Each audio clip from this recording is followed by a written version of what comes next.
Hola, ¿qué tal? En esta serie de videos vamos a abordar los temas del capítulo número 3 de metabolismo del libro de Bioquímica Médica, quinta edición, del autor John W. Haynes. En esta serie de videos vamos a estar abordando todos los temas que se abordan en el capítulo antes mencionado.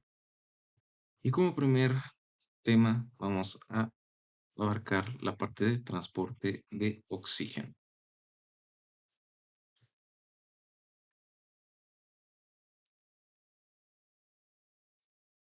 Ok, el transporte de oxígeno. Como vertebrados, somos organismos aerobios, lo que significa que dependemos completamente del oxígeno para nuestros procesos metabólicos. Nuestros organismos han desarrollado un sistema circulatorio cerrado altamente eficiente que nos permite extraer oxígeno del aire atmosférico y, simultáneamente, eliminar el dióxido de carbono producido por nuestras células. Este oxígeno inspirado es fundamental para el uso eficaz de nuestros combustibles metabólicos principales, como lo son la glucosa y los ácidos grasos. Sin embargo, el uso del oxígeno no está exento de riesgo. Durante los procesos metabólicos se generan especies reactivas de oxígeno conocidas como ROS, por sus siglas en inglés, que pueden causar daño significativo a las macromoléculas celulares. Para protegernos de este daño oxidativo, nuestro organismo ha evolucionado múltiples mecanismos de defensa, los cuales son como el secuestro del oxígeno, limitando la producción de ROS y desarrollamos sistemas enzimáticos para degradar. En este contexto, las hemoproteínas, específicamente la mioglobina y la hemoglobina, desempeñan un papel crucial no solo en el transporte y almacenamiento de oxígeno, sino también en estos mecanismos protectores. Para comprender el transporte de oxígeno, primero debemos analizar las propiedades físicas del oxígeno molecular. El oxígeno biatómico que utilizamos proviene de organismos fotosintéticos y constituye aproximadamente el 21% de la composición del aire atmosférico. Un concepto fundamental es la presión parcial, abreviada como PO2. Esta presión parcial de un gas en una mezcla es directamente proporcional a su concentración y la cantidad de oxígeno que puede disolver en una solución también es proporcional a su presión parcial. Veamos los valores fisiológicos. En sangre arterial a temperatura corporal de 37 grados centígrados y un pH fisiológico de 7.4, la presión parcial de oxígeno es de 100 milímetros de mercurio. Bajo estas condiciones, las concentraciones de oxígeno disuelto es de apenas 0.13 milimoles por litro. Esta concentración es claramente insuficiente para sostener un metabolismo aerobio eficaz. Aquí radica la importancia de las hemoproteínas. La mayor parte del oxígeno se transporta en sangre unido a hemoglobina o se almacena en músculo unido a mioglobina.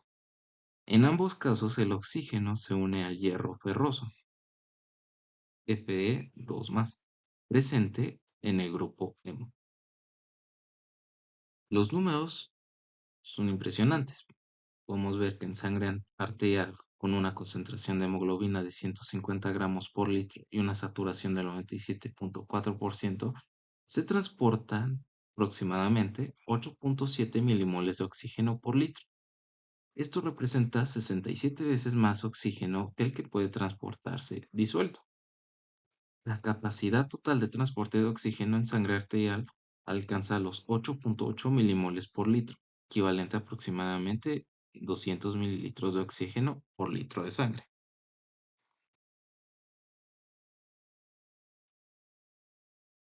En la parte de características de las proteínas globinas,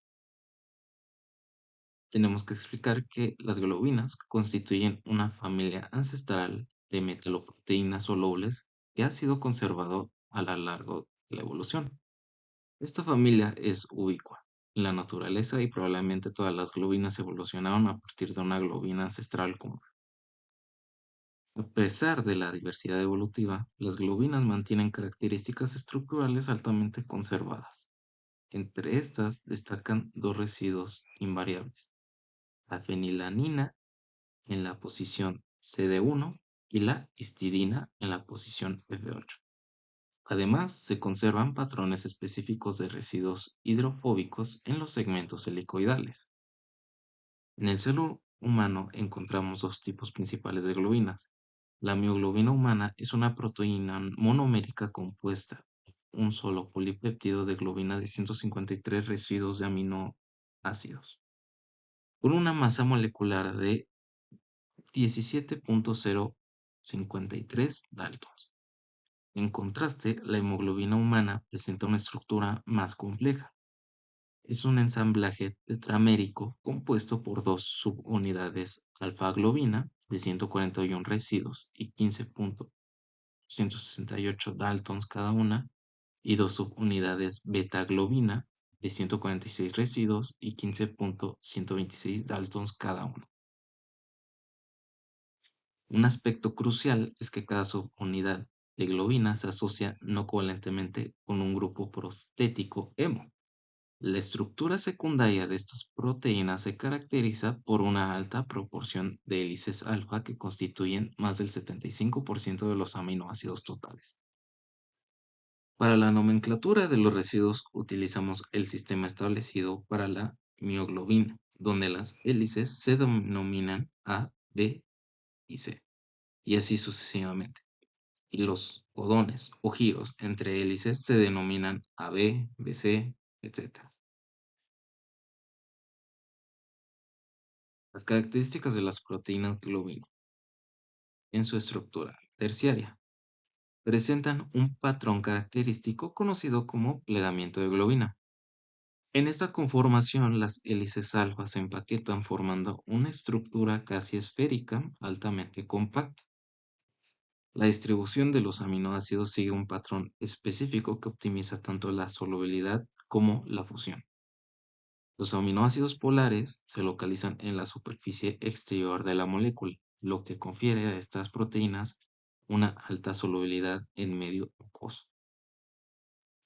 Por el contrario, los residuos hidrofóbicos se encuentran enterrados en el interior de la proteína, donde contribuyen a estabilizar el plegamiento, y formar el bolsillo hidrofóbico que aloja al grupo hemo.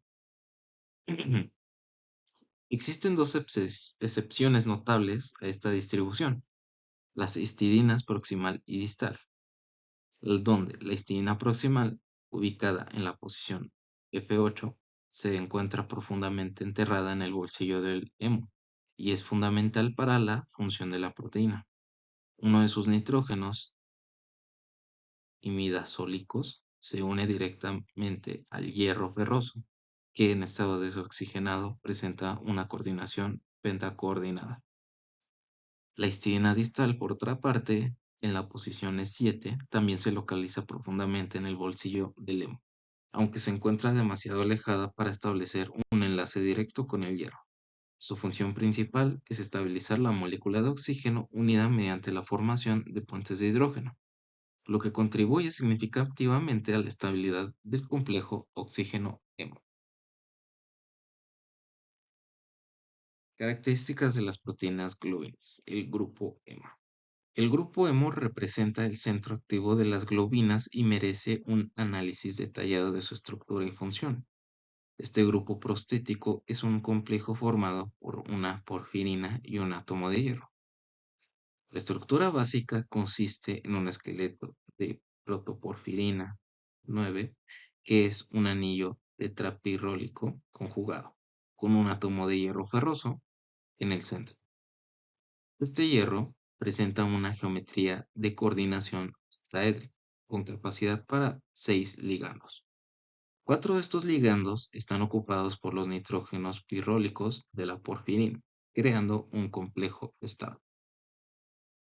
El residuo de fenilanina en la posición CD1 establece importantes interacciones hidrofóbicas y electrostáticas con el anillo de porfirina, contribuyendo a la estabilización del grupo hemo dentro del bolsillo hidrofóbico. En la estructura oxigenada de la globina, el grupo hemo adopta una conformación plana y se posiciona estratégicamente entre las histidinas proximal y distal. En el estado desoxigenado, la quinta posición de coordinación del hierro está ocupada por la histidina proximal, mientras que la sexta posición permanece libre, resultando en un hierro pentacoordinado. Cuando se produce la oxigenación, la molécula de oxígeno ocupa esta sexta posición de coordinación, completando el octaedro de coordinación del hierro. Adicionalmente, dos residuos de propionato de la porfirina participan en interacciones que contribuyen a la estabilidad del complejo y a la modulación de las propiedades funcionales del grupo. Hemoglobina, ya en su estructura cuaternaria, representa el principal transportador de oxígeno en sangre humana y se localiza exclusivamente en los eritrocitos. Su estructura cuaternaria es fundamental para comprender su función cooperativa. La hemoglobina adulta, designada como HbA, presenta una disposición tetramérica compuesta por dos subunidades alfa y dos subunidades beta, idénticas. Estas organizaciones no es aleatoria. Cada subunidad establece contactos específicos con las otras tres subunidades.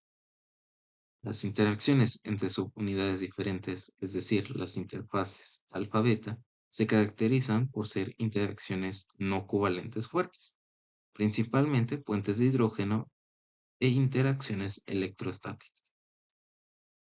En contraste, las interacciones entre subunidades idénticas, las interfaces alfa-1, alfa-2 o beta-1 o beta-2, son menos numerosas y predominantemente hidrofóbicas. Esta asimetría en las interacciones es funcionalmente significativa. Las asociaciones fuertes en cada heterodímero alfa-beta y entre los heterodímeros son determinantes fundamentales en los procesos de fijación y liberación del oxígeno. Desde una perspectiva estructural, es más preciso considerar la hemoglobina como un dímero de heterodímeros que como un simple tetrámero. Esta conceptualización refleja mejor la naturaleza de las interacciones y los cambios conformacionales que ocurren durante la oxigenación. Bajo condiciones fisiológicas, el equilibrio molecular favorece claramente la formación del tetrámero, asegurando la estabilidad estructural necesaria para la función transportadora. Las interacciones cooperativas en la hemoglobina.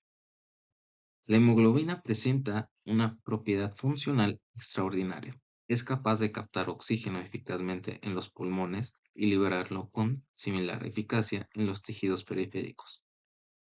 Esta dualidad funcional se logra mediante interacciones cooperativas entre las subunidades de globina. El proceso de oxigenación de la hemoglobina desoxigenada no es simplemente una unión de ligando, sino que produce cambios estructurales importantes que se propagan a través de toda la molécula. El cambio conformacional inicial ocurre localmente en el bolsillo del hemo, donde se produce el movimiento de la histidina proximal y de la hélice F que la contiene. Esta modificación local no permanece aislada, sino que se transmite y se amplifica hacia la estructura cuaternaria global.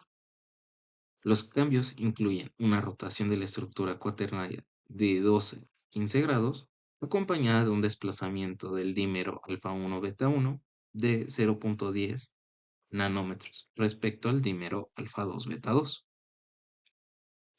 Estos movimientos combinados provocan cambios significativos en la parte de la geometría de los heterodímeros alfa-beta, alterando las interfaces entre subunidades. Como consecuencia de estos cambios estructurales, la afinidad de la hemoglobina por las moléculas de oxígeno subsecuentes puede incrementarse, fenómeno conocido como cooperación positiva, o disminuir, denominado entonces como cooperación negativa. Esta cooperatividad es fundamental para la función fisiológica de la hemoglobina, permitiendo su adaptación a diferentes condiciones de presión parcial de oxígeno en pulmones, tejidos. Ok. Para comprender el mecanismo molecular de la cooperatividad, debemos analizar los estados conformacionales de la hemoglobina. Las subunidades de hemoglobina pueden adoptar dos conformaciones distintas que presentan diferentes afinidades por el oxígeno: el estado T, denominado tenso, y el estado R, denominado como relajado. El estado T se caracteriza por presentar interacciones más fuertes entre los heterodímeros, lo que resulta en una baja afinidad por el oxígeno. En contraste, el estado R presenta enlaces no covalentes más débiles entre los heterodímeros, lo que se traduce en una alta afinidad por el oxígeno. La transición entre estos estados no es un proceso simple, sino que implica la desaparición coordinada de enlaces no covalentes existentes y la formación simultánea de nuevos enlaces en las interfaces de heterodímeros.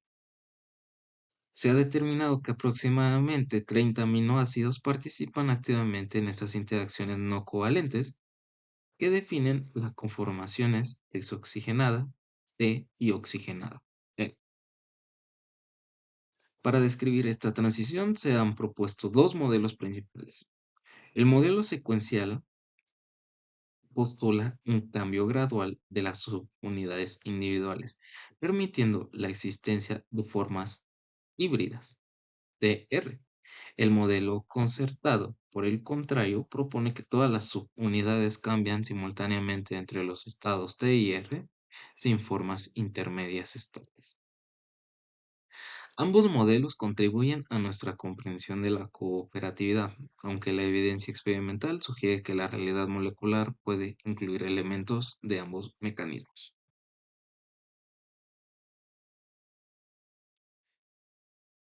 La hemoglobina representa el ejemplo mejor estudiado de una proteína alostérica, es decir, una proteína cuya afinidad por su ligando principal está regulada por moléculas pequeñas que se unen en sitios espacialmente distintos. Los efectores alostéricos son moléculas pequeñas que se fijan en sitios específicos de la proteína, denominados otros sitios, para distinguirlos de los sitios de unión del ligando principal. Estos efectores alteran la afinidad de fijación del ligando mediante efectos conformacionales que se transmiten a través de la estructura proteica. En el caso de la hemoglobina, la afinidad de fijación de oxígeno está influida por el propio oxígeno, lo que constituye un efecto homotrópico. Adicionalmente, esta se modula por efectores heterotrópicos, los cuales son protones, dióxido de carbono y el 2,3-bisfosfoglicerato.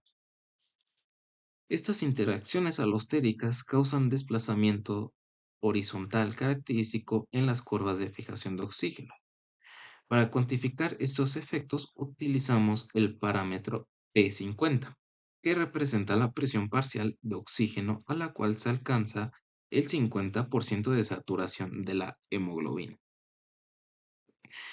Un menor valor de P50 indica mayor afinidad por el oxígeno y se manifiesta como un desplazamiento de la curva hacia la izquierda. Conversamente, un mayor P50 indica menor afinidad y desplaza la curva hacia la derecha. Esta modulación alostérica es fundamental para optimizar el transporte de oxígeno en diferentes condiciones fisiológicas. El efecto Bohr representa uno de los mecanismos de regulación alostérica más importantes de la hemoglobina. Este efecto establece que la afinidad de la hemoglobina por el oxígeno disminuye al aumentar la concentración de protones, es decir, al disminuir el pH.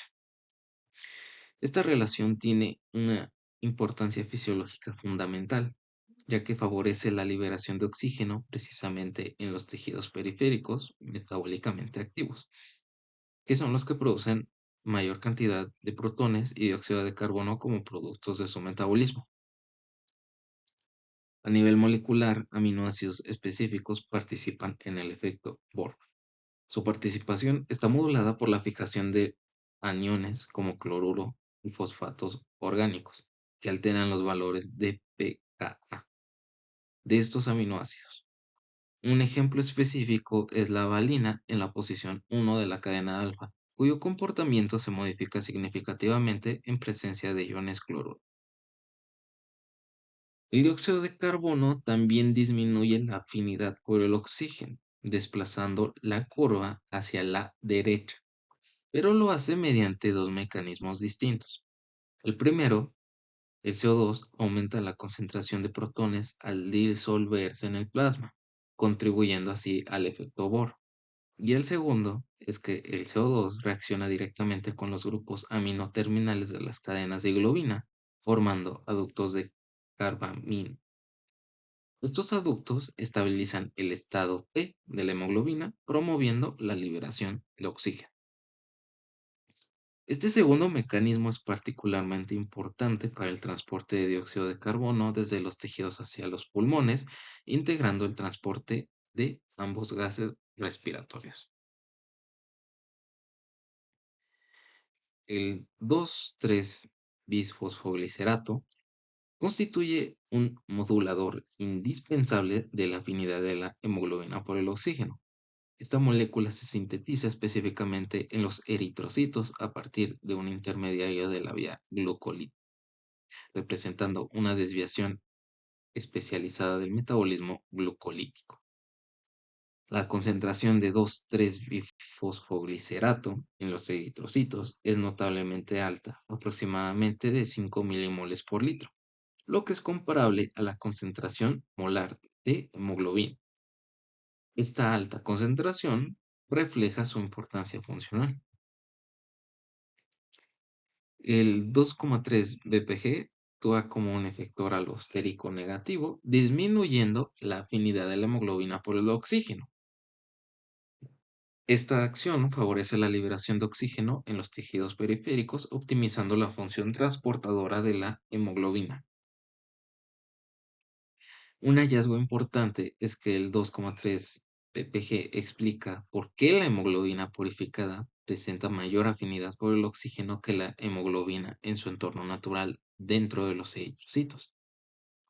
La presencia del 2,3-ppg en concentraciones fisiológicas modula esta afinidad hacia valores óptimos para el transporte. Otra cosa que se debe mencionar es que la concentración de 2,3-ppg no es fija, sino que aumenta como mecanismo de adaptación en situaciones como la exposición a gran altitud, la enfermedad pulmonar obstructiva crónica, POC, y la anemia, donde en todos estos casos el aumento favorece la liberación de oxígeno a los tejidos. Un aspecto clínicamente relevante es que la hemoglobina fetal, la HbF, presenta menor sensibilidad al 2,3-bpg que la hemoglobina adulta. Esta diferencia facilita la transferencia de oxígeno desde la circulación materna hacia la circulación fetal a través de la placenta.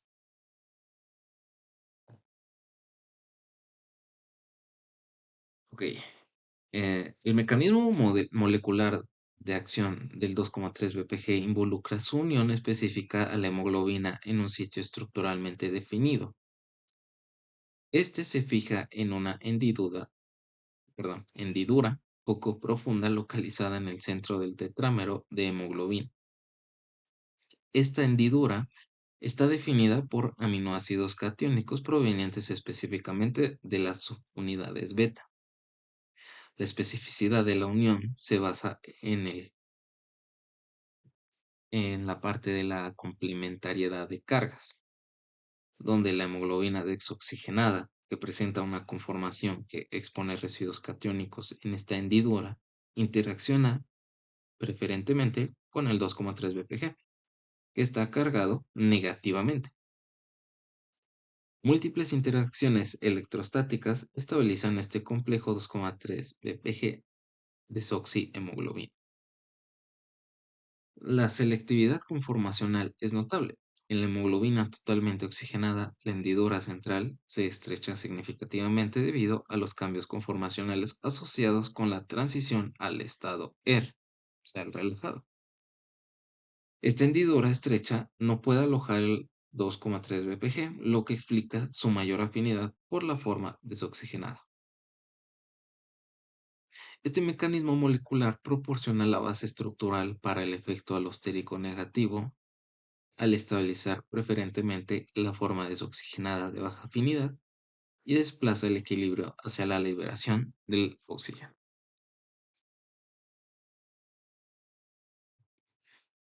En la parte de la hemoglobina artificial, el desarrollo de hemoglobinas artificiales representa un área avanzada de investigación médica motivada por la necesidad de alternativas seguras a las transfusiones sanguíneas, especialmente en situaciones como cirugía mayor o un shock hemorrágico. La investigación se ha concentrado en tres aproximaciones principales: las transportadores basadas en hemoglobina, la hemoglobina encapsulada en liposomas o nanopartículas y emulsiones de perfluorocarbono.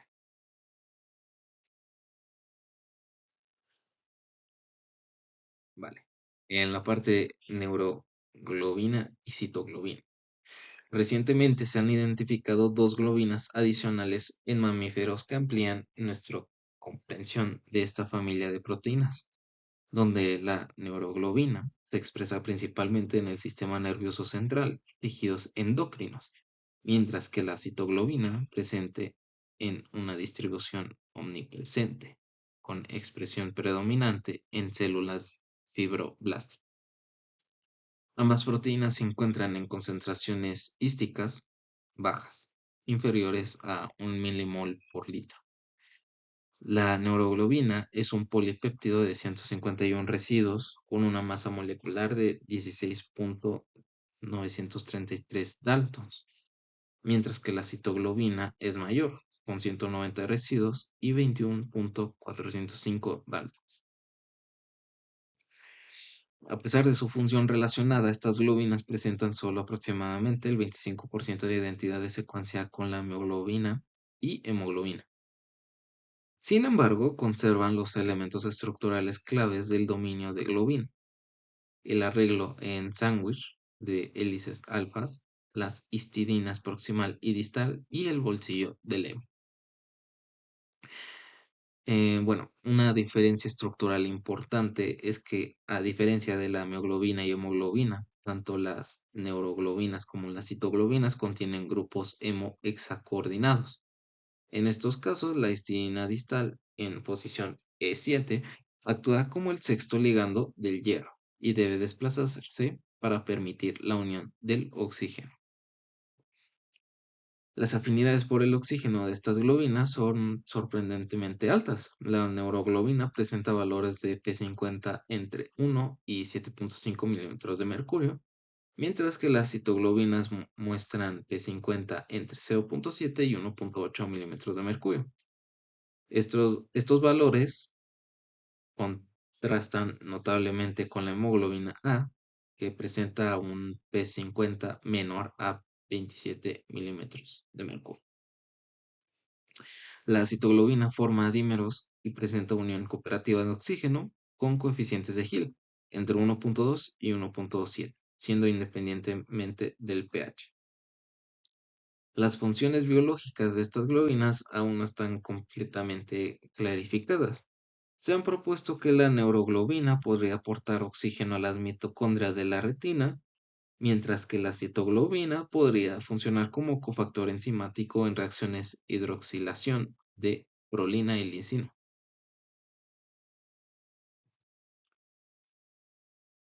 Ok, la parte de variantes de la hemoglobina. En adultos sanos, más del 95% de la hemoglobina corresponde a hemoglobina A, con su estructura característica alfa 2 beta 2. La hemoglobina A2, con estructura alfa 2 delta 2, representa entre 2 y 3% del total y se encuentra elevada en casos de beta-talasemia. Funcionalmente, la hemoglobina A2 es similar a la hemoglobina A. La diversidad genética humana se refleja en la documentación de más de 1000 mutaciones diferentes en los genes de globinas alfa y beta. Afortunadamente, la mayoría de estas mutaciones presentan pocas o ninguna manifestación clínica significativa. Sin embargo, cientos de estas mutaciones dan lugar a hemoglobinas anormales que producen fenotipos patológicos, constituyendo las hemoglobinopatías. Estas variantes suelen nombrarse según la localización geográfica donde se identificaron por primera vez.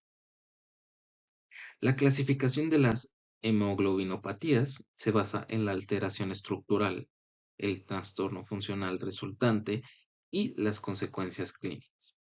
Aunque los fenotipos son frecuentemente predecibles basándose en la localización y naturaleza de la mutación, algunas variantes presentan efectos sorprendentemente pleiotrópicos. La herencia de las hemoglobinopatías sigue un patrón autosómico recesivo. Pueden presentarse casos de heterocigotos dobles, como en el caso de la hemoglobina SC, donde el individuo hereda un alelo para hemoglobina S y otro para hemoglobina C.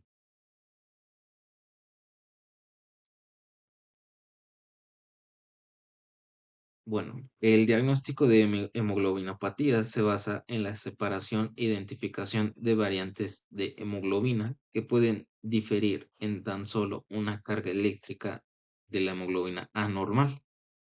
Las técnicas analíticas disponibles incluyen electroforesis, isoelectroenfoque y cromatografía de intercambio iónico.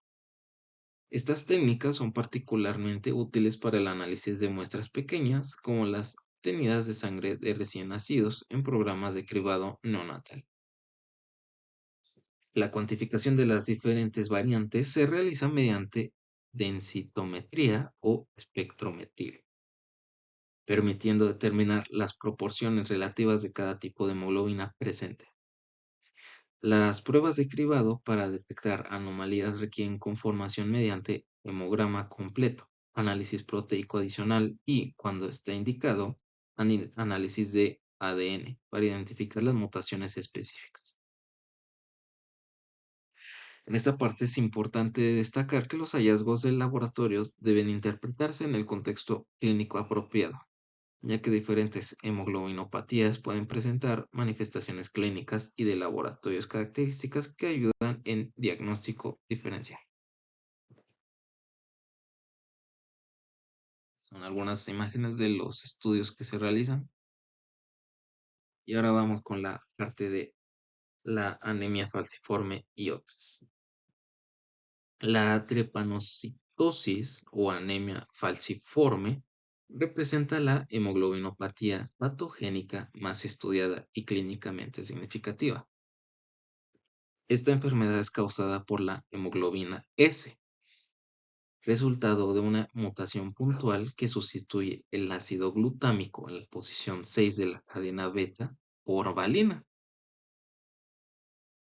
Esta aparentemente simple sustitución de aminoácidos tiene consecuencias dramáticas. Bajo condiciones de baja presión parcial de oxígeno, la hemoglobina S tiende a polimerizarse, formando estructuras rígidas que deforman los eritrocitos, dándoles el característico aspecto de hoz o media luna.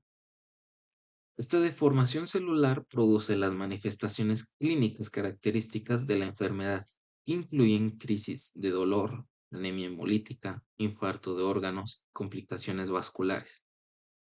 Un ejemplo de heterocigoto doble es la hemoglobina SC, donde el individuo presenta un fenotipo similar a la anemia falciforme, pero con algunas diferencias en la severidad y presentación clínica.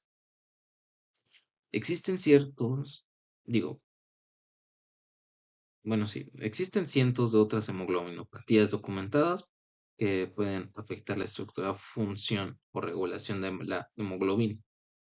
Cada una presenta un patrón característico de hallazgos clínicos y de laboratorios que facilita su identificación y manejo clínico.